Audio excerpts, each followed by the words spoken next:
तो जब मैं ये कहता हूँ कि partition was the greatest blunder, तो इसलिए कहता हूँ कि मैं नहीं कहता।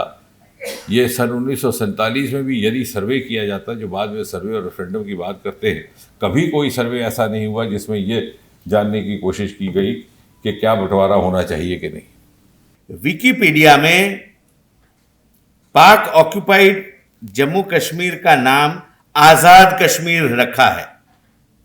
Wikipedia is a changeable format, हम उसको जाके चेंज कर सकते हैं, हमें वो काम तुरंत करना चाहिए।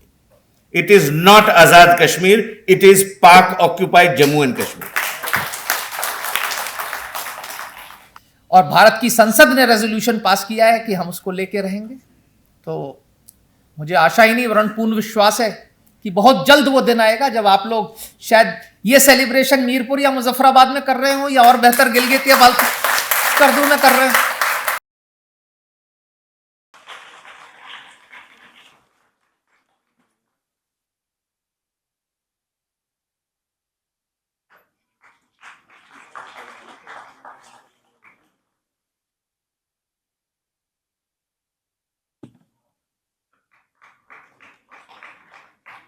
आयोजकों का निवेदन था कि मैं दोनों भाषाओं में अपनी बात रखूं, हिंदी एवं अंग्रेजी। So first of all, it's indeed a great privilege for me to be sharing the stage with great luminaries in this hall, which is named after V.K. Krishna Menon, a very controversial personality. But when we talk about Jammu and Kashmir, he holds a special place. His 8-hour long speech that he delivered in United Nations, during which he fainted once, contains virtually every document that is relevant to the conflict of Jammu and Kashmir. Jammu Kashmir के मसले के मामले में जो भी चीज हो सकती थी वो उन्होंने रखी, 8 घंटे तक बोले।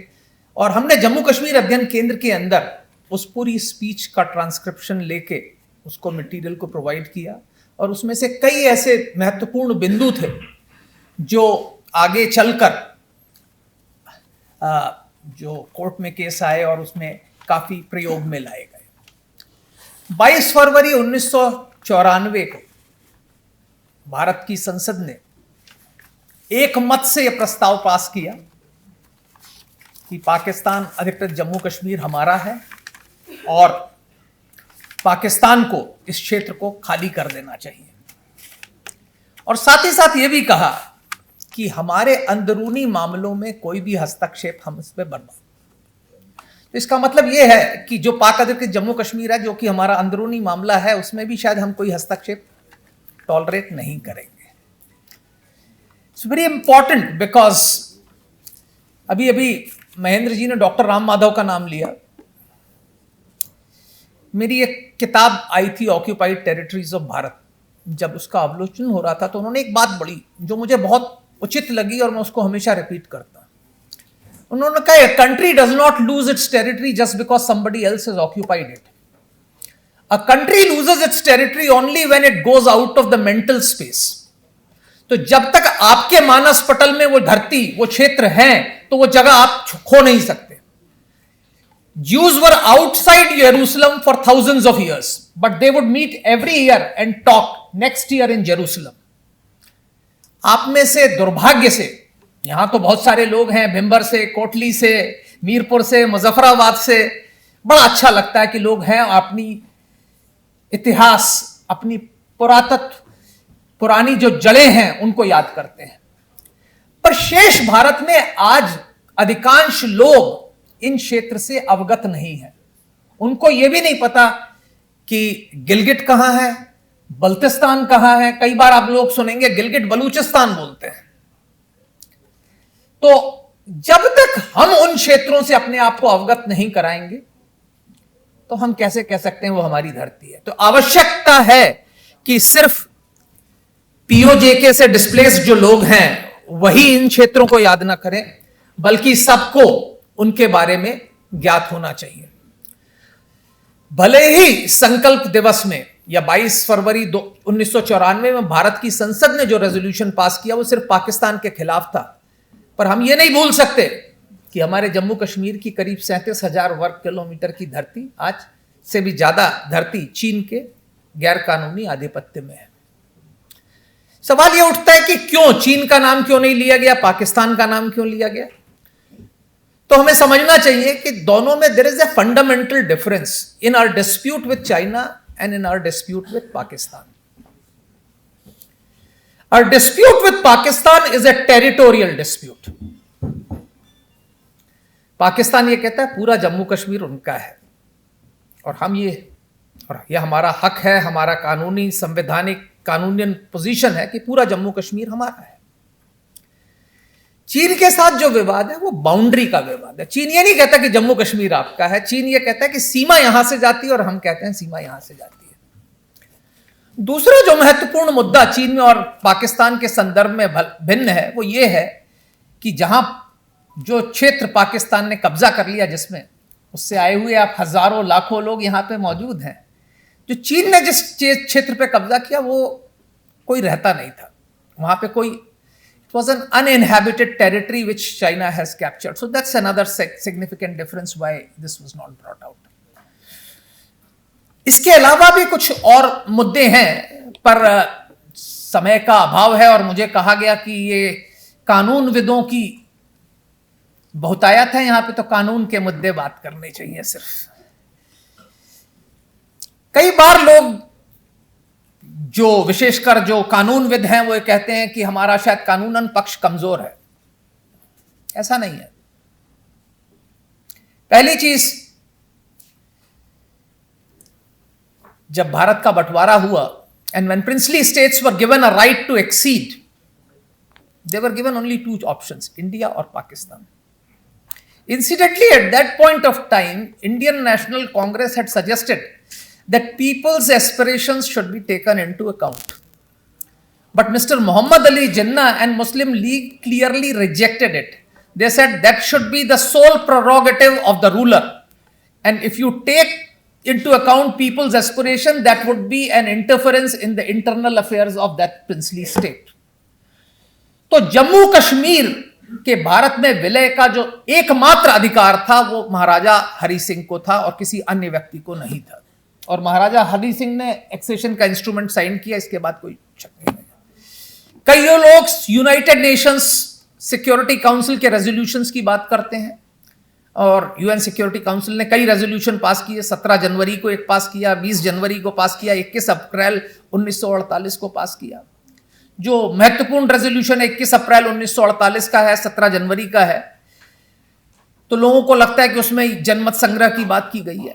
पर इसको भी समझना चाहिए कि उसमें पहली जो चीज कही गई है वो पाकिस्तान से कही गई है। पाकिस्तान को पाक अधिकृत जम्मू कश्मीर को खाली करना है और वहां से हर उस व्यक्ति को हटाना है जो वहां पे बाद में आया है, चाहे वो ट्राइबल्स हों, क्योंकि पाकिस्तान उस समय कह रहा था कि हमारी तो सेना नहीं है, ये तो कबाइली लोग हैं, तो चाहे कबाइली हों या सैनिक हों, उनको वहां से हटाना है।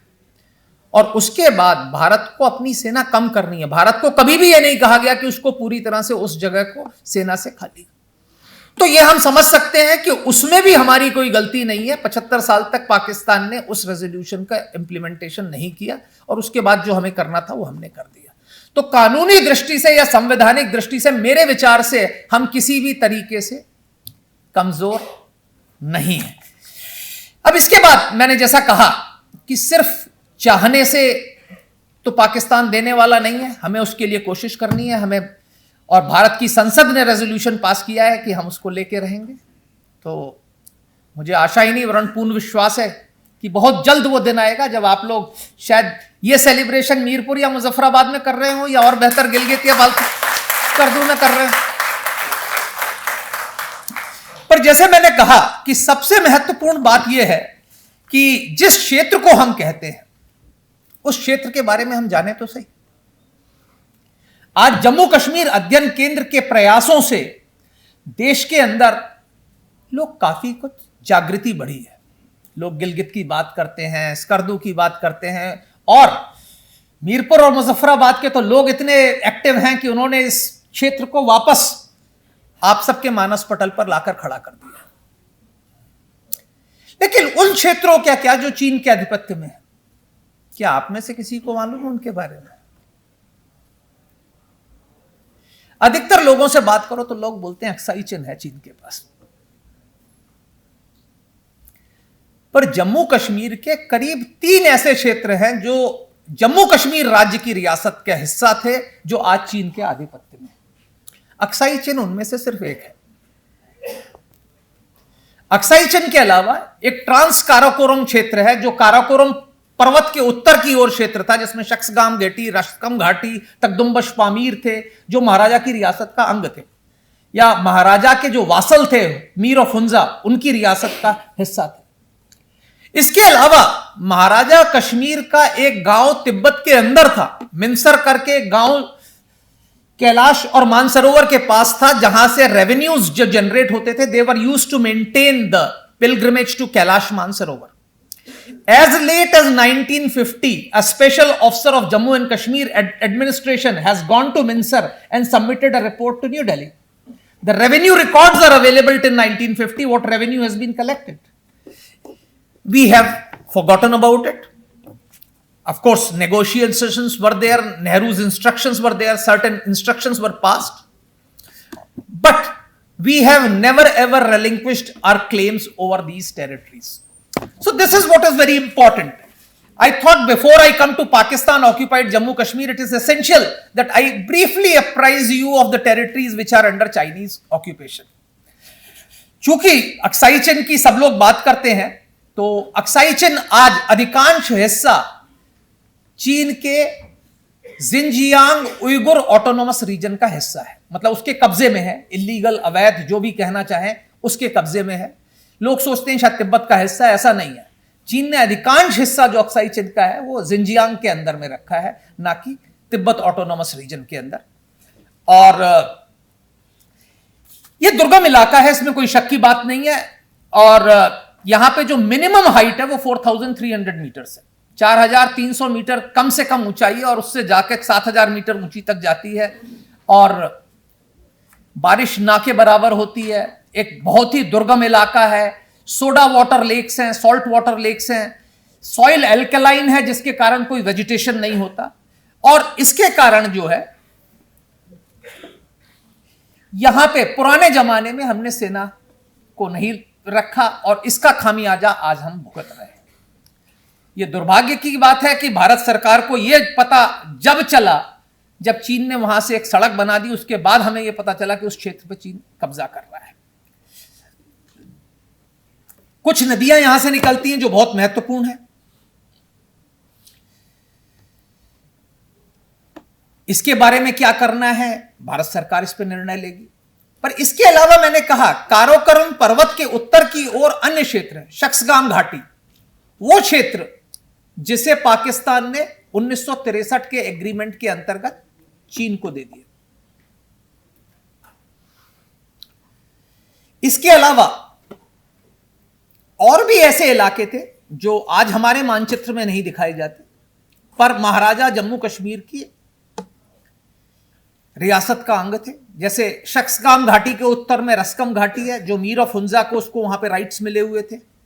उसके भी उत्तर में तकदुम्बश पामीर है, जहां एक गांव होता था दफदर, जिसका की कर जो है हुंजा के शासक को मिलता था।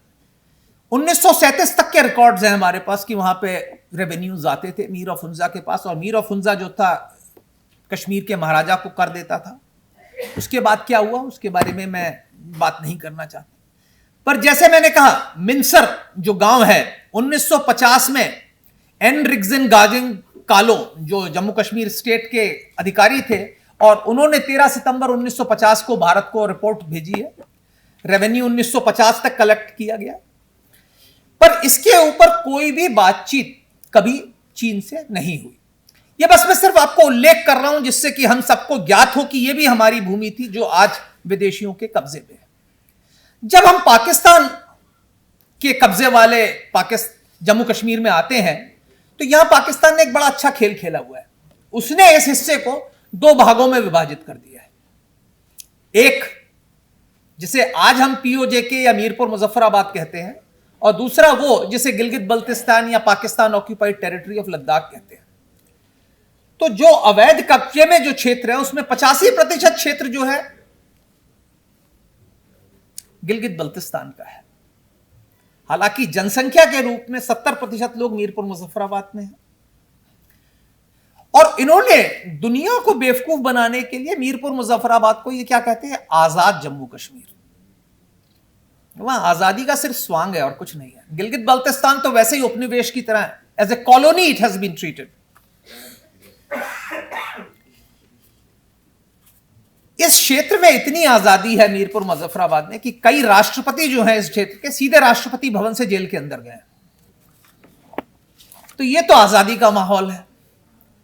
कोई भी ट्रांसफर होता है तो पहले आईएसआई अप्रूव करती है, उसके बाद होता है। यहां तक कि अभी लोगों ने जो दंगे किए तो पाकिस्तान से सेना भेजकर उनको दमन कराया गया।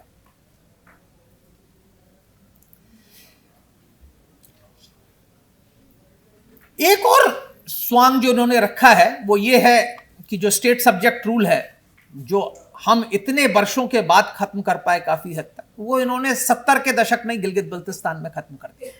और इसके द्वारा इन्होंने इस क्षेत्र की पूरी डेमोग्राफी को बदलने की चेष्टा की है। आज गिलगित बल्तिस्तान में एक बड़ी संख्या में लोग पंजाब और खैबर पख्तूनख्वा से आ रहे हैं और वहां के जो लोकल बाशिंदे हैं उनको एक माइनॉरिटी बनाने की कोशिश हो रही है।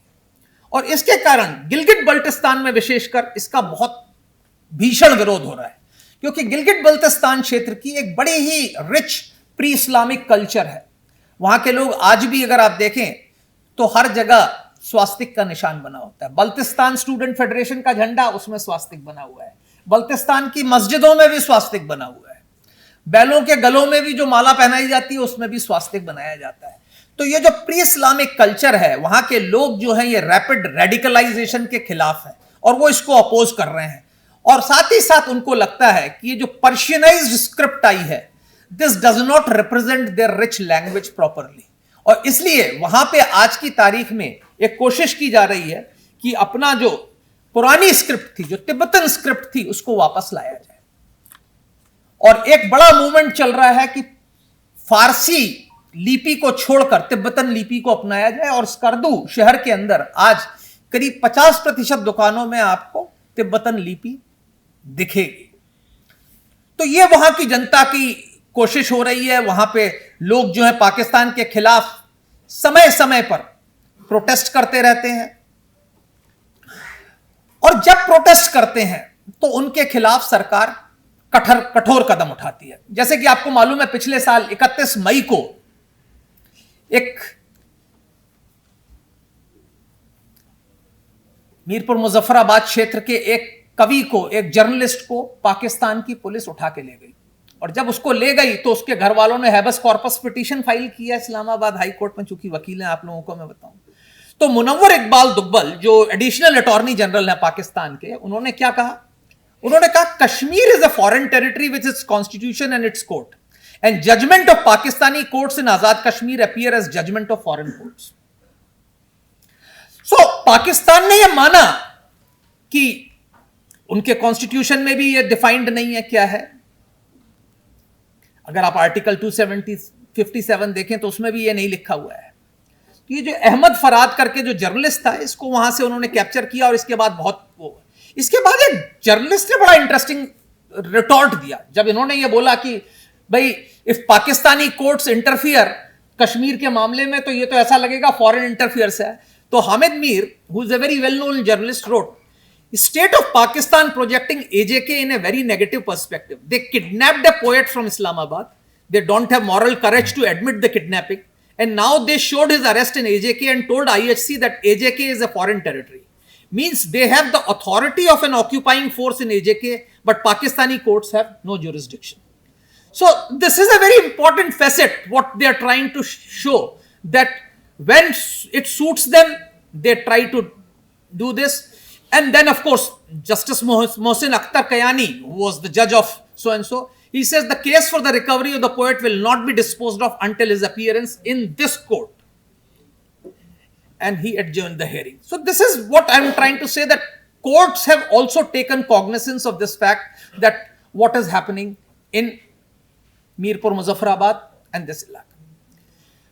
और यहां पे अब धीरे धीरे मीरपुर मुजफ्फराबाद में भी आप देख रहे हैं प्रोटेस्ट हो रहे हैं। पिछले साल इतनी भयानक प्रोटेस्ट हुए कि पूरा कर्फ्यू लगाना पड़ा, सेना को बड़ी संख्या में भेजना पड़ा, लोगों ने पाकिस्तान के जो इलेक्ट्रिसिटी के बिल्स थे वो पूरे जला दिए उन्होंने।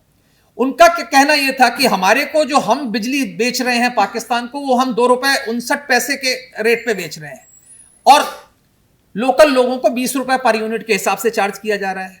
दूसरा उनका यह कहना था कि हम 2600 मेगावाट बिजली बनाते हैं और करीब 350 मेगावाट बिजली कंज्यूम करते हैं, फिर भी हमारे यहाँ 8-8, 10-10 घंटे का पावर कट हो रहा है। तो यानी कि हमें एक कॉलोनी की तरह से यूज किया जा रहा है। हमारे यहां से जो बिजली का उत्पादन हो रहा है उसको पाकिस्तान को सप्लाई किया जा रहा है और हमें जो है डिप्राइव किया जा रहा है। तो इस तरीके की जो चीजें हैं वो अब धीरे धीरे बढ़ती चली जा रही हैं और मीरपुर मुजफ्फराबाद और गिलगित बल्तिस्तान दोनों में ही पाकिस्तान के खिलाफ एक आक्रोश की भावना जागृत हो रही है और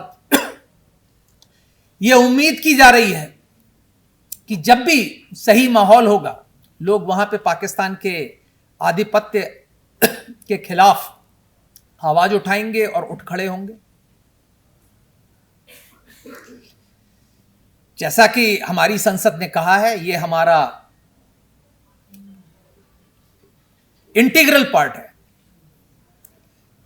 और यहां पे जो भी होता है उस पे कार्य करने का हमें हक है। एक और छोटी सी चीज मैं बताना चाह रहा था कि मीरपुर मुजफ्फराबाद की जो संसद है या जो लेजिस्लेचर है उसका एक बड़ा इंटरेस्टिंग स्वरूप है।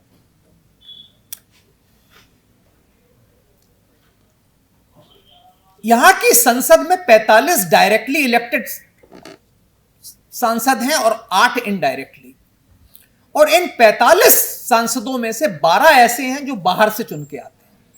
यह मैं इसलिए बोल रहा हूं क्योंकि भारत को भी इसके ऊपर सोचना चाहिए। वहां 6 सीट जम्मू के उन नागरिकों के लिए हैं जो जम्मू कश्मीर के बाहर हैं, यानी 6 सीट में से 2 सीट पंजाब में रहने वाले जम्मू के लोगों के लिए, 1 सीट कराची में रहने की, इस तरीके से 6 सीट है। और उसी तरीके से 6 सीट कश्मीर के लोग जो कश्मीर के बाहर हैं उनके लिए है कि 1 सीट पंजाब में रहने वाले कश्मीरियों के लिए, 2 सीट कराची में रहने वाले कश्मीरियों के लिए, इस तरीके से 6 सीटें बाहर की हैं। और यह मैं इसलिए बोल रहा हूं क्योंकि हमारे यहां बड़ी संख्या में विस्थापित हैं, तो हम भी ये मॉडल का प्रयोग कर सकते हैं। हम सोच सकते हैं, या आपके सामने एक ऑप्शन अवेलेबल है जिसको आप सोच सकते हैं, जैसा आप समझें। यहां पे हमारे बहुत बड़े बड़े सांस्कृतिक केंद्र हैं, कई मंदिर हैं, गुरुद्वारे हैं जिनके ऊपर कब्जा कर दिया है, पर जो सबसे बड़ा महत्वपूर्ण मुद्दा है जो शारदा पीठ का है, जैसे करतारपुर कॉरिडोर हुआ, अभी शारदा पीठ की हमारा एक बहुत बड़ा तीर्थ है। अगर आप देखें ह्वेनसांग देखें, इब्न बतूता देखें, उनका सबका यह कहना है कि इस पूरे क्षेत्र में सबसे बड़ा पीठ शारदा पीठ था। आदि शंकराचार्य को भी जगत गुरु जब ही माना गया जब शारदा पीठ के पंडितों ने उनका इस तरीके से उनको उपाधि दी। तो इतने महत्वपूर्ण पीठ को आज जिस स्थिति में है उसको हमें वापस लाना है। वो हमारी सभ्यता, हमारी संस्कृति का एक अभिन्न अंग है और इसके लिए जो भी कदम उठाने चाहिए। करतारपुर कॉरिडोर जैसा एक कॉरिडोर भी बन सकता है, बट अंततः यह हिस्सा हमारे पास आना है क्योंकि यह हमारी भूमि है।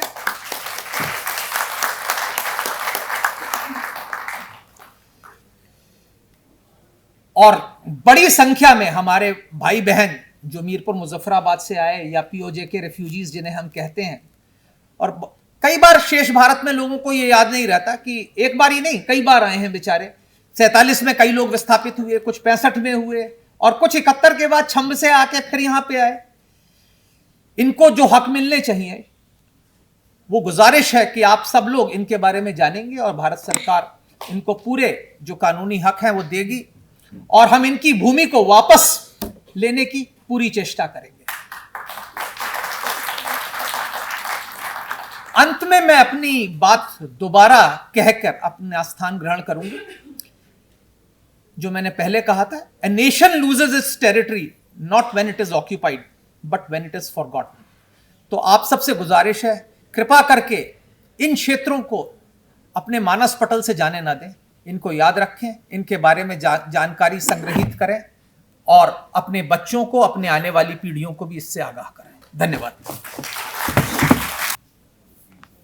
आदरणीय जितेंद्र सिंह जी, हमारे मित्र पोदार साहब, मंचस्थ अतिथिगण और मेरे प्यारे दोस्तों,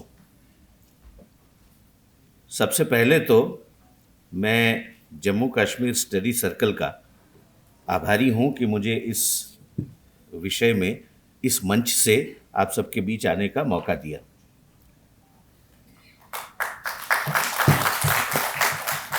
First of all, about Jammu Kashmir Study Circle, there is some interesting thing. When we were preparing for Article 370 matter, I met two people, apart from other lawyers and other people, but the first person whom I met was respected Arun ji, हमारे माननीय अरुण जी। वो आए मेरे पास कि इस जम्मू कश्मीर विषय में कुछ बातें करनी है, तो मैंने भी सोचा कि काफ़ी डिटेल बातें होंगी, तो मैंने भी कुछ पुस्तकें अपनी रखी और वो कुछ बिना पुस्तक के आए। तो मुझे ऐसा लगा कि शायद वो एक जनरल पर्सपेक्टिव देंगे, तो मैंने भी अपनी पुस्तकें हटवा ली कि चलो अब ऐसे ही बात करते हैं। जब अरुण जी ने शुरू किया तो बिना किसी कागज के खोले उन्होंने डेट वाइज नाम लेकर के किस दिन किस तारीख को किस व्यक्ति ने क्या किया और वो मुझे कहां मिल सकती हैं, उन्होंने ज़बानी बोलना शुरू कर दिया। मैंने फिर से कागज पेन ले लिया। फिर उन्होंने कहा कि आपको मिलना चाहिए रंजन चौहान जी से। तो रंजन चौहान जी आए मेरे पास, सेम थिंग वाज रिपीटेड। आज मैंने बंसल साहब को सुना, तब मुझे पता चला कि असली कार्य यहां हुआ है और असली कार्य सरकार ने किया है। हम लोगों ने सिर्फ उस कार्य को डिफेंड किया है। Friends, before I start talking about the subject, of which I know a very little, because आलोक जी ने तो बहुत डिटेल में उनका इतने सालों का अध्ययन हमारे साथ शेयर किया, लेकिन एक बात मैं सबसे पहले कहना चाहूँगा। आप लोगों में से अगर कोई भी व्यक्ति टेक्नोसेवी हो तो एक काम अभी जरूर करिए। विकिपीडिया में पाक ऑक्यूपाइड जम्मू कश्मीर का नाम आजाद कश्मीर रखा है। Wikipedia is a changeable format, हम उसको जाके चेंज कर सकते हैं, हमें वो काम तुरंत करना चाहिए। It is not Azad Kashmir, it is पाक ऑक्यूपाइड जम्मू एंड कश्मीर। अब ये विषय क्यों आता है? अगर हम माननीय अटल जी को याद करें तो अटल जी ने कहा था कि भारत कोई एक भूमि का टुकड़ा नहीं है, लेकिन एक जीता जागता राष्ट्र पुरुष है।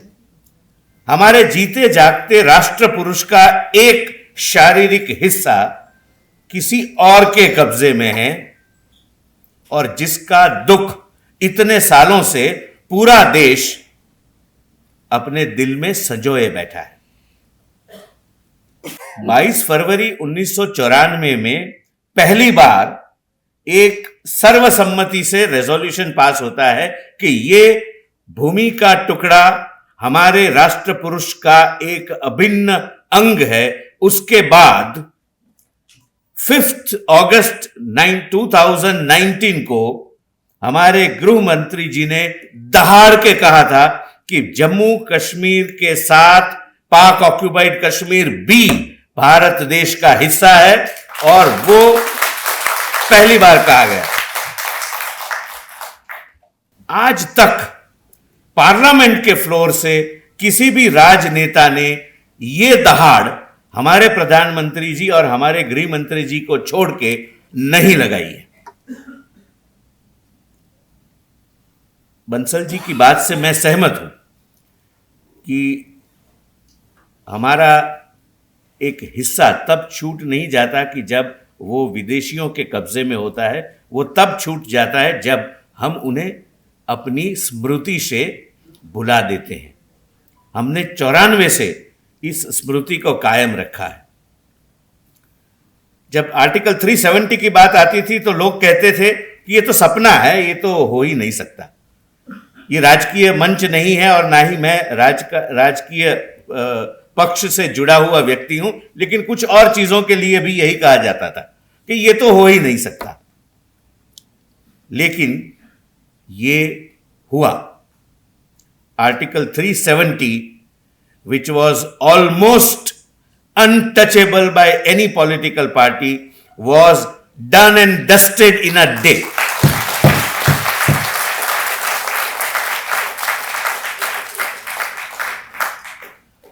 अब जब मैं आर्टिकल 370 की तैयारी कर रहा था, डॉक्टर जितेंद्र सिंह जी को तो पता है, तैयारी 5 अगस्त 2019 से पहले भी हुई थी और उसके बाद जब डिफेंड करने की बारी आई तब भी तैयारी हुई थी। तब एक बात मेरे विषय में आई जो मैं आप सबसे साझा करना चाहता हूं। We treat Sardar Vallabh Bhai Patel as one of the iron mans of India, the iron man of India, the honourable prime minister India never could have. लेकिन एक बात जिनका योगदान शायद ही बहुत कम लोगों को पता होगा, जब आर्टिकल 370 के बारे में कॉन्स्टिट्यूएंट असेंबली में चर्चा चल रही थी, तब जम्मू एंड कश्मीर से 4 प्रतिनिधि थे, उनकी लीडरशिप शेख अब्दुल्ला जी कर रहे थे। वो हर एक शब्द के बारे में अपनी जो एक सीमित सोच थी जम्मू कश्मीर के बारे में, उसकी जिद पे अड़े थे और उसकी जिद की वजह से बहुत सारे लोग भी उनके साथ जुड़ते जा रहे थे। और ये बात मैं पूरी गंभीरता से आपके साथ शेयर कर रहा हूं क्योंकि ये बात एक से ज्यादा जगहों पर रिकॉर्ड हुई है। एक बार ये चारों महानुभाव कॉन्स्टिट्यूएंट असेंबली जहां चल रही थी वहां की बाहर के कॉरिडोर में गपशप लगा रहे थे, तब सरदार पटेल ने अपना ड्राफ्ट आर्टिकल 370 के रूप में पास करवा लिया। This was the first step any Indian had taken which initiated integration of Jammu and Kashmir as a permanent part of this great country. इसके लिए एक स्मार्टनेस चाहिए, इसके लिए एक पॉजिटिव पेट्रियोटिक मिस्चीवियसनेस चाहिए। And please remind the words positive patriotic mischievousness, जो हर पल, हर स्टेज पे, हर स्टेप पे सरदार पटेल ने दिखाई। दूसरी बात, एक किताब का बार बार जिक्र हुआ 5 अगस्त 2019 से पहले और उसके बाद भी, जिसमें भी जम्मू कश्मीर और पाक ऑक्यूपाइड जम्मू कश्मीर के बारे में बहुत सारी बातें लिखी गई हैं। वो थी एक एजी नूरानी साहब की किताब। एजी नूरानी साहब की उस किताब को इस दर्जे पे रख दिया, those who are arguing against the abrogation of article 370, कि एज इफ ये कोई इतनी स्टैंडर्ड किताब है कि उसमें लिखी हुई हर बात कोर्ट को भी मान के चलनी चाहिए। तब अगर आप लोगों ने ध्यान से मेरी आर्ग्यूमेंट सुनी हो तो मैंने एक वाक्य कहा था, if you can rely upon the book of A.G. Noorani in the court of law, you can rely upon even a newspaper in a court of law. अभी उनका देहांत हो गया, हो सकता है उनका एक मत होगा जम्मू कश्मीर के बारे में, लेकिन मैं नहीं मानता कि वो जो किताब है और किताबों में लिखी हुई जो बातें हैं उसको कम से कम मैं इतिहास तो नहीं मानूंगा लेकिन ऑलमोस्ट उसको फिक्शन मानूंगा। दोस्तों, बहुत सारी बातें आलोक जी ने कही हैं, इससे ज्यादा ज्ञान हमारे मंच में जितेंद्र सिंह जी का ही हो सकता है, मेरा तो नहीं है। लेकिन मेरी जहां तक समझ है, एक बहुत ही बड़ा मूवमेंट पाक ऑक्यूपाइड जम्मू एंड कश्मीर में चल रहा है। अब उन लोगों को भी पता चल गया है कि what they have lost by not being a part of India. वहां आटे के लिए लोग तरस रहे हैं और इस साइड के जो जम्मू कश्मीर में एम्स खुल रहे हैं, बड़ी बड़ी हॉस्पिटलें आ रही हैं, बड़ी बड़ी होटल्स आ रही हैं, टूरिज्म इंडस्ट्री अपने जोरों पे है। 16 million people visited Jammu and Kashmir और वहां आटे के फाके हैं। आप अगर देखोगे ध्यान से तो वहां के लोगों के इंटरव्यूज आ रहे हैं कि we want to be a part of India. और उसकी वजह यह है कि हिस्टोरिकली अगर देखा जाए तो Pak occupied Jammu Kashmir had always been having more than 35% unemployment rate. 35% से ज्यादा युवा बेरोजगार हैं। उसकी वजह और उसका रिजल्ट यह है कि वो युवा काम की तलाश में गल्फ कंट्रीज में जा रहे हैं and Pak occupied Kashmir is closer to Gulf countries than they are closer to Pakistan. And India is very close to Gulf countries. You can join the dots. Nothing which this government does is without a cause, without a purpose, without a reason, and without some goal in the larger national interest. जो सपना 22 फरवरी 1994 में parliament ने देखा, जो सपना भारत का हर एक right thinking citizen देख रहा है, अगर उस सपने को साकार करने में अगर किसी में सामर्थ्य है और पॉलिटिकल विल है तो मुझे ये कहने में कोई झिझक नहीं है कि ये सिर्फ और सिर्फ हमारे गौरवान्वित प्रधानमंत्री जी और आदरणीय गृह मंत्री जी ने। अगर ये काम इस बार नहीं हुआ तो शायद ही हो पाएगा। मैं आपका ज्यादा वक्त नहीं लूंगा। मैं खास तौर से रंजन जी का आभारी हूं कि मुझे इस वक्त इस मंच से आपके सामने रूबरू होने का सौभाग्य मिला।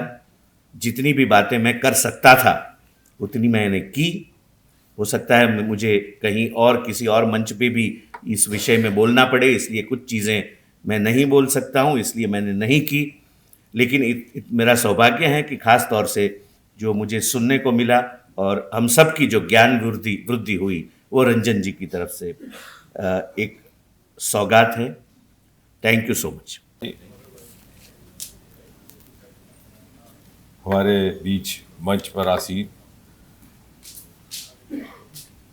इस समय के भारत के सर्वश्रेष्ठ कानून साजों में से गिने जाने वाले एक तुषार मेहता जी, संजय पोदार जी, आलोक बंसल जी, श्याम सुंदर जी, विश्वकांत जी, सबसे पहले तो अभिनंदन भी करना है, धन्यवाद भी करना है कि मीरपुर बलिदान समिति और पीपल्स फोरम और जेके स्टडी सेंटर ने मिलजुल कर ये जो कार्यक्रम आयोजित किया है, क्योंकि संयोगवश जेके स्टडी सेंटर और जेएनके पीपल्स फोरम जब से स्थापित हुए और जब से काम करना शुरू हुए तो उस समय से ही मैं इनके साथ जुड़ा था, बल्कि उस समय मेरे पास भी कोई काम खास नहीं था, इसलिए बहुत लंबे घंटे बैठ करके मैं आशुतोष जी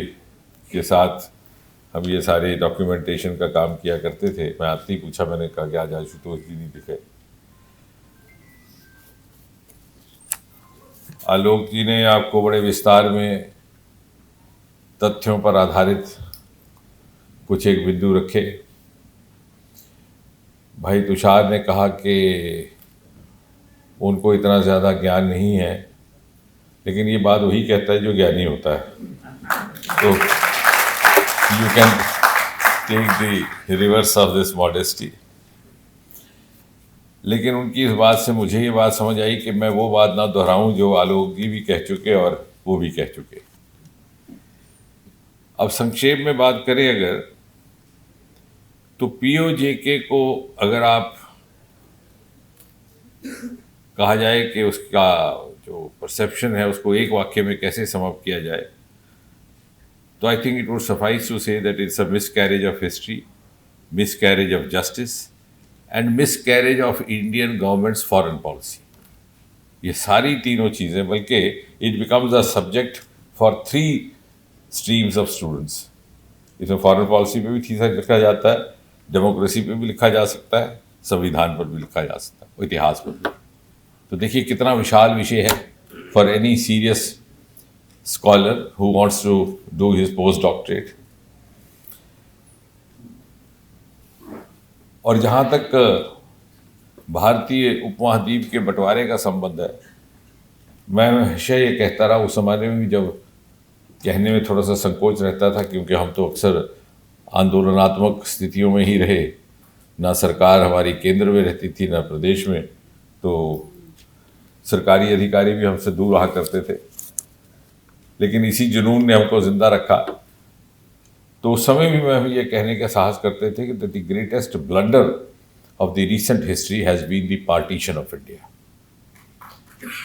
और बहुत से लोग उस वक्त ये कहा करते थे कि साहब ज़रा आप ज़बान धीमी रख कर के बात करें, क्योंकि उस समय तो कभी गुमान ना था, कल्पना न थी कि केंद्र में कभी हमारी सरकार होगी, मोदी जी का संरक्षण होगा। और जम्मू कश्मीर में तो दूर दूर तक नहीं, जम्मू कश्मीर और केरल तो पिटाई के लिए ही मशहूर थे इस संगठन में। लेकिन वो जैसे इकबाल का शेर है कि जब इजहार तमन्ना पे कटती थी ज़ुबानें, उस वक्त कहाँ थे ये इजहार ब्याह वाले। तो तब अपनी बात कहने में ज़बान कटती थी, उस ज़माने में भी हमने अपनी ज़बान का इस्तेमाल किया। और शायद, और ये वही हमारे संगठन के कार्यकर्ता साथी हैं जिन्होंने इस मुहिम को जिंदा रखा 50, 60, 70 वर्ष तक। वरना आप देख लीजिए, क्योंकि ये कोई राजनीतिक गोष्ठी तो है नहीं, लेकिन आप दूसरे संगठनों को देखिए, दूसरे दलों को देखिए, 5 साल सत्ता से बाहर रहते हैं तो इधर उधर भटकने लग जाते हैं, और नहीं तो भारतीय जनता पार्टी का आजकल दरवाज़ा खटखटा रहे हैं। लेकिन ये एक ऐसा संगठन था जहाँ कुछ नहीं था, सिर्फ यही था कि 370 को भी हटाना है और पाक अधिकृत जम्मू कश्मीर को वापस लाना है। और इसी को लेकर के हमारे लोग चलते रहे। दूर दूर तक कोई उम्मीद नहीं कि कहीं उनकी अपेक्षाएं पूरी होगी, और हमारी 3 पीढ़ियां परवान चढ़ गई। यदि आज हमें ये दिन देखने को मिल रहा है तो मुझे लगता है कि परमात्मा का वरदान है कि उन 3 पीढ़ियों ने अपने जो जीवन खपा दिए, उसका नतीजा कि हम आज इसके भोगी हैं। उन्होंने तो कुछ नहीं देखा, ना उन्हें कभी उम्मीद थी, और उसी में जीवन भी लगा दिया और हासिल भी कुछ नहीं किया। और कई ऐसे भी हमारे पिछले हमारे कार्यकर्ता रहे, बुजुर्ग रहे, जो शायद अपने परिवार का भी उस तरह से देखभाल ना कर सके जिस तरह से की अपेक्षा थी। जब मैंने ये कहा कि ये, क्योंकि आजकल ये युग है तर्क आधारित बात करने का, तो मात्र आप छल्लेदार भाषण कर दो तो बच्चे भी नहीं मानते। अब घर में जाकर आप कहिए ऐसे बच्चे को कि भाई जाकर के तो फलां कैंडिडेट को वोट दे, तो वो कहता है कि पिताजी आप आइए मैं दिखाता हूँ फेसबुक कितना दुष्ट व्यक्ति है। तो अगर आप तर्क के साथ बात ना करें तो आपका बच्चा आपकी बात नहीं मानता। तो जब मैं ये कहता हूँ कि partition was the greatest blunder, तो इसलिए कहता हूँ, ये मैं नहीं कहता, ये सन 1947 में भी यदि सर्वे किया जाता, जो बाद में सर्वे और रेफरेंडम की बात करते हैं, कभी कोई सर्वे ऐसा नहीं हुआ जिसमें ये जानने की कोशिश की गई कि क्या बंटवारा होना चाहिए कि नहीं। गांधी जी को भी मंजूर ना था, अधिकतर निष्पक्ष नेताओं को मंजूर ना था, स्टेक होल्डर्स को मंजूर ना था, आम नागरिक को मंजूर ना था, यहां तक कि मुस्लिम समाज को मंजूर था। प्रोग्रेसिव राइटर्स फोरम बनाया गया जिसमें साहिल लुधियानवी थे, कैफी आजमी थे, मोहसिन भोपाली थे। भरपूर विरोध किया उन्होंने बंटवारे का,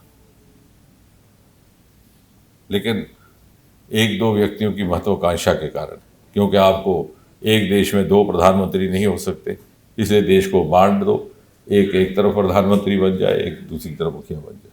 और जिन्ना और नेहरू जी की केवल दो व्यक्तियों के महत्वाकांक्षा के पीछे पूरे के पूरे बर्रे सगीर हिंद सब कॉन्टिनेंट का आज ये हाल हुआ। और हासिल जो लोग टू नेशन की बात करते थे वो भी इसका विरोध करते थे, और आज उनको भी एहसास होता है कुछ हासिल नहीं।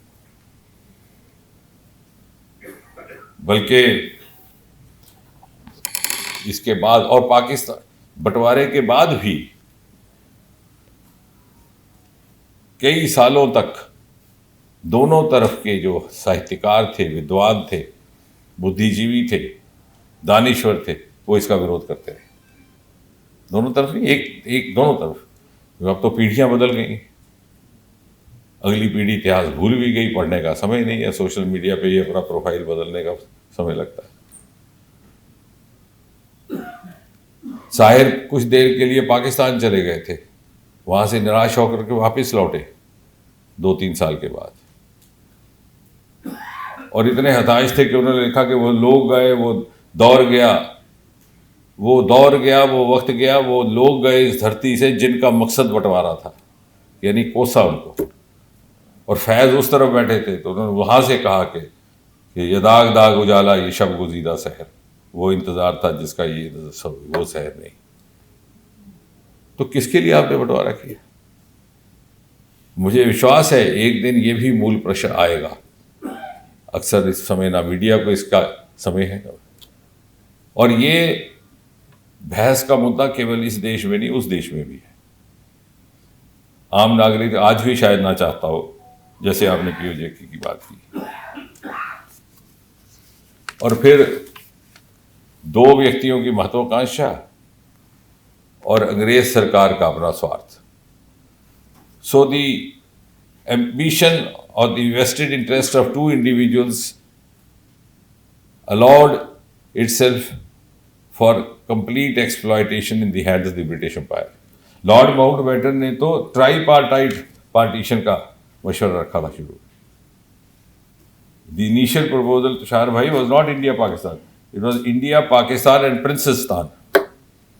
उसने कहा जो 565 राजवाड़े जो शुक्र है कि सरदार साहब ने जोड़ दिए, वो कह रहे थे उनको वैसे ही रहने दो, और जो ब्रिटिश एम्पायर इंडिया का है, इंडिया और पाकिस्तान का, उससे यानी अगर आप पंजाब लेते तो कपूरथला अलग, पटियाला अलग, सिर्फ वो हिस्सा अमृतसर लाहौर का जहाँ पर कहीं डायरेक्ट अंग्रेज शासन था वो रहता, जम्मू कश्मीर पूरे का पूरा अलग। इसी तरह आप नीचे जाओ तो हैदराबाद अलग, और आंध्रा का हिस्सा बांट दो। यानी वो तो देश तोड़ने के लिए दो व्यक्तियों की कमजोरी का फायदा उठाने के थे। लेकिन ये शुक्र है कि सरदार पटेल की इंटरवेंशन से वो नहीं हुआ, कम से कम उतने में ही बच गए हम, जिस तरह से उन्होंने 500। और फिर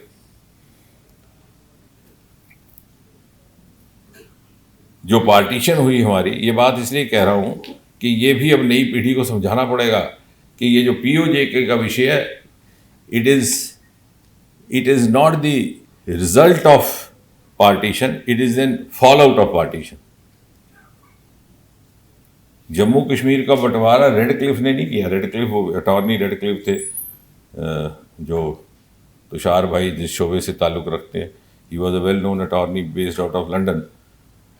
तो माउंटबेटन ने लिखा कि मुझे एक कोई अच्छा खासा वकील चाहिए, तो वहाँ से आए। पहली बार हिंदुस्तान आए, दिल्ली में रहे, बाहर दिल्ली से नहीं गए, केवल 30 दिन दिल्ली में रहे और कहीं दौरा नहीं किया, यहीं पर बैठकर नक्शे पे लकीर लगाई। दो he did it, use his prudence, कौन सा इलाका हिंदुओं का है, कौन सा मुस्लिम का है, कहाँ से कनेक्टिविटी बनती है, इत्यादि इत्यादि, जितना वो कर सकते थे उन्होंने किया। Of course, he also had certain limitation. He knew that he could not do full justice, but what best he thought he could do, and he also knew that this would lead to a lot of disturbance. In fact, जब वो गए वापस 30 दिन के बाद, तो उन्होंने अपनी चिट्ठी लिखी अपने स्टेप सन को कि I have completed my task and I want to leave India before at least 10 lakh people start looking for my blood. उन्हें मालूम था कि कत्ल हो गया, कि सब ऐसा तकसीम होना, और वो तकसीम हुआ। आधा पंजाब गया, आधा बंगाल गया, ज़्यादातर वहाँ पे। जम्मू कश्मीर उस तकसीम का हिस्सा नहीं था।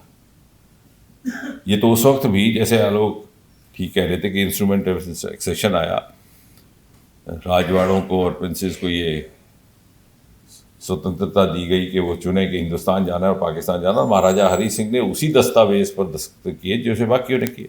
ये भी गुमराह करने की कोशिश की जा रही है। The instrument of accession that Hari Singh sign was the same as signed by any other Maharaja, और उन्होंने लिखा था कि मुझे हिंदुस्तान जाना है। तो अगर आप उस फॉर्मूले के, यानी कौन सा मापदंड इस्तेमाल हुआ, ये भी एक विडंबना है। अपनी सुविधा के अनुसार मापदंड बदलते गए, गोल पोस्ट बदलती गई, तो सारा का सारा जम्मू कश्मीर हिंदुस्तान का हिस्सा बन गया। उसके बाद फिर जब हमला हुआ है पाकिस्तान का, तो उसका नतीजा हुआ पीओजे के, और वो पीओजे का भी शायद ना होता, फिर कहानी शुरू होती है जिसके ऊपर किताबें लिखी गई, नेहरूवियन ब्लंडर्स, एक के बाद एक। नेहरू जी बुद्धिजीवी भी थे, साहित्यकार भी थे, इतिहासकार भी थे, लेकिन आरंभिक दौर के भारत के, जब उस समय एवोल्यूशन का समय था, उस समय उनकी कुछ गलतियां हुई। जम्मू कश्मीर को लेकर के हुई, चीन को लेकर के हुई, नॉन अलाइन मूवमेंट को लेकर के हुई, और वो जो सीरीज ऑफ नेहरूवियन ब्लंडर्स थी, उसमें एक ये था कि जब बात की अभी मेहता जी ने मीरपुर की, विंबर की, we were almost at the point of retrieving back the territory, तो उन्होंने जाकर के यूनिलैटरल सीज फायर अनाउंस कर दिया आकाशवाणी से, and did not even consult his cabinet, क्योंकि उस समय वो बन रहे थे अपोस्टल ऑफ पीस, दुनिया में अमन के पैगंबर माने जाते थे। और अगर और 2 दिन तक वो फौजी कार्रवाई जारी रहती, तो पीओजे के का ना होता, ये मीरपुर आपको समिति बनाने की आवश्यकता ना होती, और ये हम इस कार्यक्रम से वंचित रह जाते। But that is the fact of history. कितना पछतावा होता है इस बात पे। फौज कह रही थी कि हमें सिर्फ 2 दिन चाहिए, we were almost about to retrieve. फौज लेट पहुंची, वो ठीक है, लेकिन जब पहुंच गई थी, और उस समय यूनिलैटरल सीज फायर कर दी, और जो हिस्सा वहां रहा वो वहां रहा, सदा के लिए वहां रह गया, और ये हिस्सा यहाँ आया, यहाँ रह गया। फिर दूसरा ब्लंडर के बीच में ये बात की कि हमें लोगों की राय जाननी चाहिए। For a statesman sitting at that position, this is called an unwarranted statement. जब एक नियम बनाया गया है कि इंस्ट्रूमेंट ऑफ एक्सेशन में महाराजा जिस तरफ जाने की बात करेगा उस तरफ वो चला जाएगा, तो भले आपको ये बीच में बात करने की क्यों जरूरत थी। तो वो आज तक हमारा पीछा करता रहा, वो गले की घंटी बन गया, चाहे वो शेख अब्दुल्ला थे, चाहे दूसरे, रायशुमारी महाज बना। फिर तीसरा गलती, जो नजर यूएनओ चले गए। भाई आप एक तरफ कह रहे हैं कि हमारा हिंदुस्तान और पाकिस्तान के बीच का मसला, और फिर जाकर के पड़ोसी को कह रहे हैं कि मेरे घर में आकर के मेरा विवाहित जीवन ठीक कर। तो ये इसका समझाना अभी तक चलता रहा। और उसके बाद जब ये हो गया, तो संविधान की रचना का काम जारी था, जो 1947 नवंबर में शुरू हुआ था, और दिसंबर में, और 1950 की नवंबर को मुकम्मल हुआ। लगभग 2 साल और 10-11 महीने constituent assembly central hall parliament में बैठी। उसके बाद चल रहा था सिलसिला। उस दौरान श्यामा प्रसाद मुखर्जी ने नेहरू जी से ये, क्योंकि वो भी इस समिति के मेंबर थे, कि क्या पंडित जी आप नहीं समझते कि इस पर हम एक बार फिर से गौर कर लें। तो पंडित जी ने कहा, डॉक्टर साहब डोंट वरी, ये घिसते घिसते घिस जाएगी ये दफ़ा। These one is exact word, ये घिसते घिसते घिस जाएगी कि ज़रा वक्त निकलने दीजिए, सारे शांत हो जाएंगे, कौन जाएगा पाकिस्तान और। But the history is made of imponderables. We visualize tomorrow through the spectacle of today. And what was visualized by Pandit ji actually happened in the reverse fashion. वो बढ़ता गया क्योंकि वेस्टर्न इंटरेस्ट आ गए, तो वो घिसा नहीं, और ज़्यादा पक्का किया। और जिन लोगों ने ये लिखवाया था कि टेम्पररी प्रोविजन, पंडित जी ने, उन्हीं के अनुयायी कांग्रेसियों ने ये सुनिश्चित किया कि ये परमानेंट रहे हमारे वोट बैंक की खातिर। So that was again a lack of foresight, Mukherjee की बात को नहीं सुनना। और फिर इतने अपीसमेंट के इतने कायल हो गए कि इन्होंने समझा कि शायद पाकिस्तान को खुश रखने में या उसको बहला के रखने में ही we will be able to get back POJ. Indus water treaty हुई सन 1960 में, जो सदर अयूब और प्रधानमंत्री नेहरू के बीच में, सारे दरिया उनको दे दिए। जेलम भी उनका जो हमारे पाकिस्तान में जाता है, चनाब भी उनका, सिंध भी उनका। तो आपके पास क्या वजह? आपको दिया ब्यास, सतलुज, एक बड़ा दरिया रावी, तो वहां भी हम खता खा गए।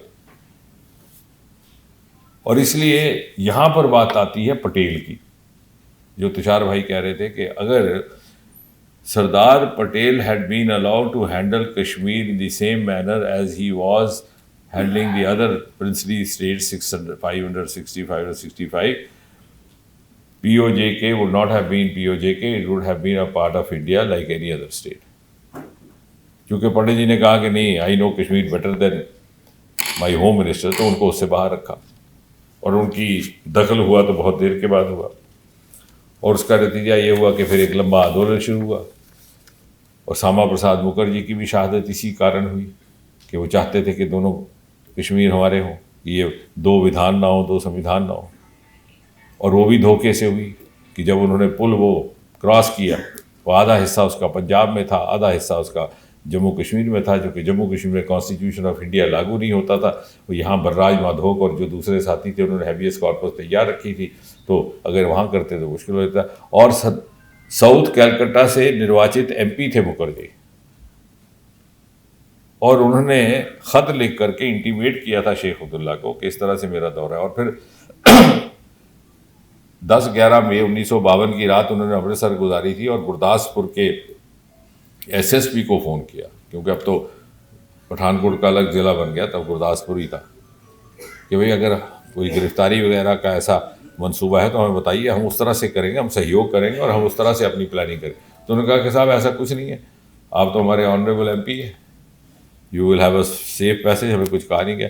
लेकिन जैसे ही वो जम्मू कश्मीर की टेरिटरी में आए तो उन्हें अरेस्ट कर दिया गया।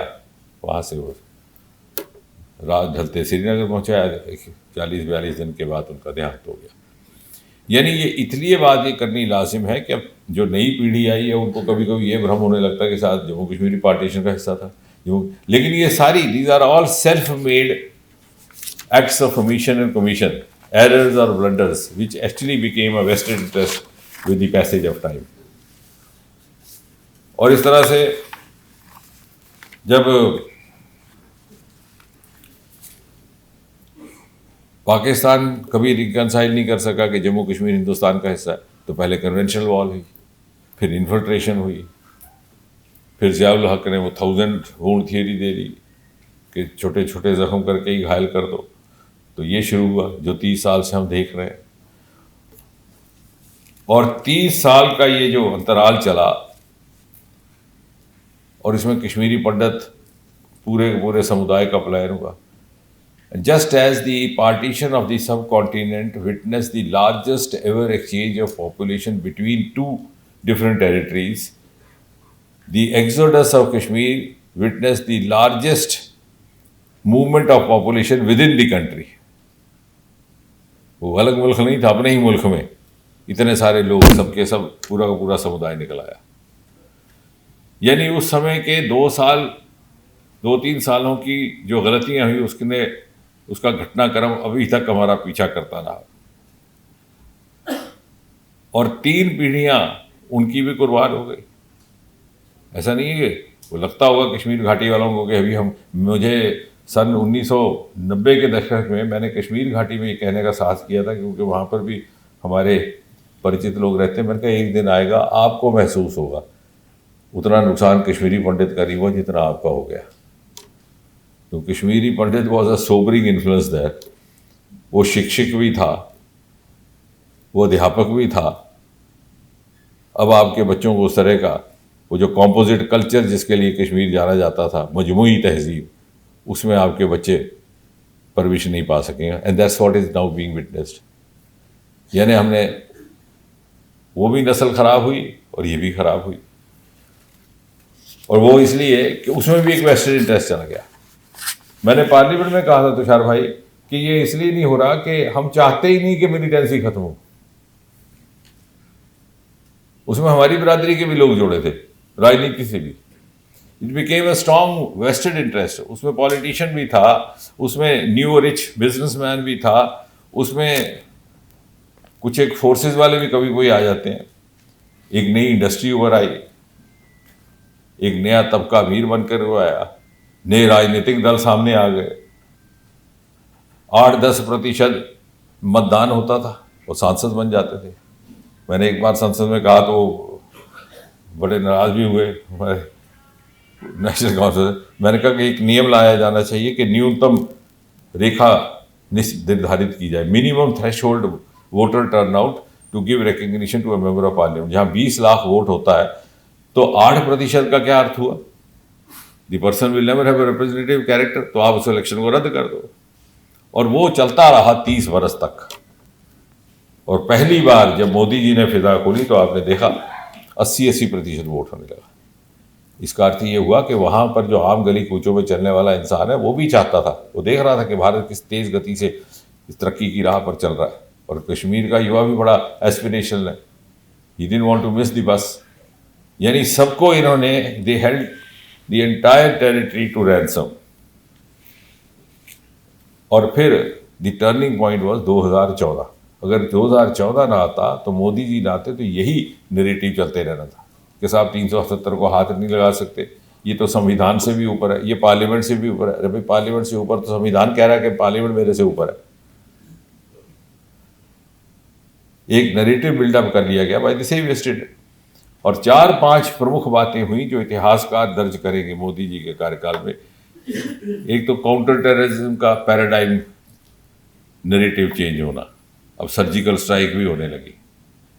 ये नहीं कि पहले आप पिटाई करें।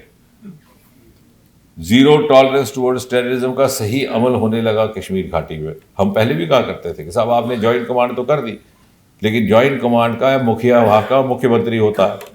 तो जब कहीं छापा पड़ना होता है तो मुख्यमंत्री पहले इतला देता है कि भाई आज छापा पड़ने वाला है, तुम लोग आज कुछ घंटों के लिए आगे पीछे हो जाओ, बाकी देखा जाए। तो जब वो खत्म हुआ तो देखिए अब क्या हो रहा है। 2.5 करोड़ टूरिस्ट आ रहे हैं। कल वो मुझे कनक्लेव में किसी ने पूछा कि साहब सामान्य स्थिति वहाँ बहाल होगी? मैंने कहा मुझसे ना पूछिए, आपसे ना पूछिए, आप उन लोगों को पूछिए जो अपने बच्चे लेकर वहाँ गए। क्योंकि अगर कोई परिवार छुट्टियाँ मनाने कश्मीर जाएगा तो किसी मीडिया वाले की बात में विश्वास नहीं करेगा, सरकार की बात में विश्वास नहीं करेगा। वो साहब वहाँ तो सरकार तो कहती ही है। मीडिया वाले भी तो आजकल सरकार के कहने पे चलते हैं। वो फ़ोन लगाएगा अपने विभाग के किसी साथी को, बोले यार ये तो बोल रहे हैं, तुम बताओ, बच्चे लेके आओ, ठीक है वहाँ, फिर जाएगा। So that is our biggest testimony कि होम टूरिज्म भी एग्जॉस्ट हो गया। उससे पब्लिक नैरेटिव एक बदला। वो जो मिथ क्रिएट किया गया था कि सब आज़ादी होगी, वो वहाँ के बच्चों को भी समझ आ गया। वो हृदय परिवर्तन उनका हो कि ना हो, लेकिन मस्तिष्क परिवर्तन हुआ। उनको ये लगा कि we have to move on, this is the caravan and we don't have to miss. जहाँ आपके 2.25 लाख स्टार्टअप्स हो गए, जहाँ इतनी तेज़ रफ्तार से सारा देश आगे बढ़ने लगा, फ्रेजाइल 5 से हम फर्स्ट 5 में आ गए। अब हम अगले 2-3 साल में तीसरे दर्जे पर आ रहे हैं। आज सारे का सारा यूरोपियन यूनियन का डेलीगेशन दिल्ली में घूम रहा है, 27 देशों के प्रतिनिधि यूरोप के, क्योंकि उनको लग रहा है कि हम 5वें नंबर पर हैं और वो कहीं 6वें-7वें में, 6ठे पे तो यूनाइटेड किंगडम है। तो कश्मीर का युवा भी इस अवसर को खोना नहीं चाहता, doesn't want to miss the bus. इसलिए मैंने कहा हृदय परिवर्तन होना हो, लेकिन ये समझ आ गई उनको कि ना आज़ादी है, यही है। ये सब इन्हीं 10 वर्षों में हुआ। ग्रास रूट डेमोक्रेसी का बहाल होना, क्या कारण था कि देश भर में जिला परिषदें थी, जम्मू कश्मीर में नहीं थी? इसमें कौन सा जम्मू कश्मीर के जो स्पेशल स्टेटस था उसको फर्क पड़ा था? नहीं पड़ना था। सिर्फ ये था कि जितनी भी इख्तियारात हैं, अथॉरिटी है, वो चंद एक लोगों के हाथ में रहे। 73-74 संशोधन नहीं लगाए गए। ये 370 जो है, ये भी एक मिथ था और 370 मैंने पार्लियामेंट में कहा है, वॉज मिसयूज्ड और abused precisely by those who are the protagonist of 370। जो कहते हैं 370 ना हटाओ, वही 370 का दुरुपयोग कर रहे थे। उसकी एक सबसे बड़ी मिसाल है, क्योंकि मैंने कहा कि अब ये आपको कंटिन्यूअस एक, जैसे हमारे मेडिकल साइंस में कहते हैं कंटिन्यूइंग मेडिकल एजुकेशन, वो सिलसिला रखना पड़ेगा, क्योंकि पीढ़ियाँ नहीं आती जा रही है। इंदिरा जी ने इमरजेंसी के दौरान एक 42-43वीं अमेंडमेंट लाई थी, जिसमें एम्बलम बदला, वो सारा कुछ बदला, और असेंबलीज और पार्लियामेंट का कार्यकाल बढ़ा करके 6 वर्ष कर दिया, क्योंकि अभी तक कांग्रेस की सरकारें हुआ करती थी और उनकी इंटेलिजेंस बोर्ड कहती थी कि इस समय अनुकूल नहीं है वातावरण इलेक्शन कराने का। लेकिन 3 वर्ष के बाद जब सरकार बदली, मोरारजी भाई वापस आए, तो उस अमेंडमेंट को रिवर्स किया गया। आई थिंक दैट वाज 45-46, यहाँ बैठे हैं सारे वकील, हमसे बेहतर जानते हैं। तो सभी विधानसभाओं का और संसद का, लोकसभा का कार्यकाल मुड़ करके 6 वर्ष से 5 वर्ष हो गया, लेकिन जम्मू कश्मीर का वैसे ही रहा।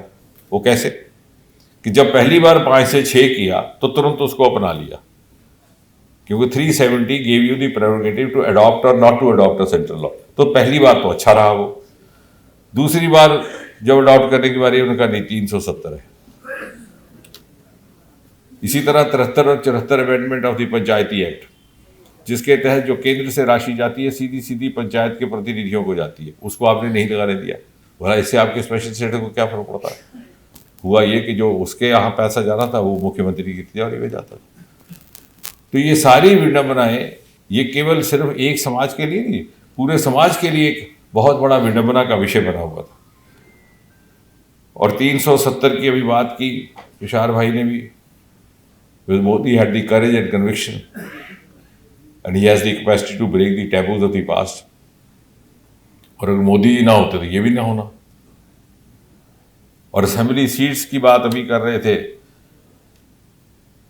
आलोक जी, तो इसी सरकार ने फिलहाल 2 सीटें नॉमिनेशन रखा है।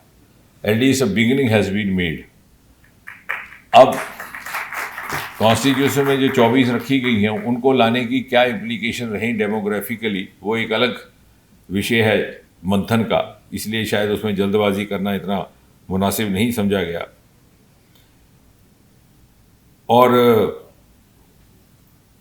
कुल मिलाकर के Jammu Kashmir today is keen to be a part of India's green growth story.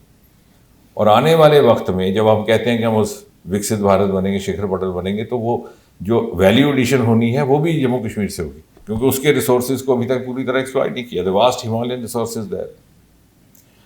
और रही बात पीओजेके की,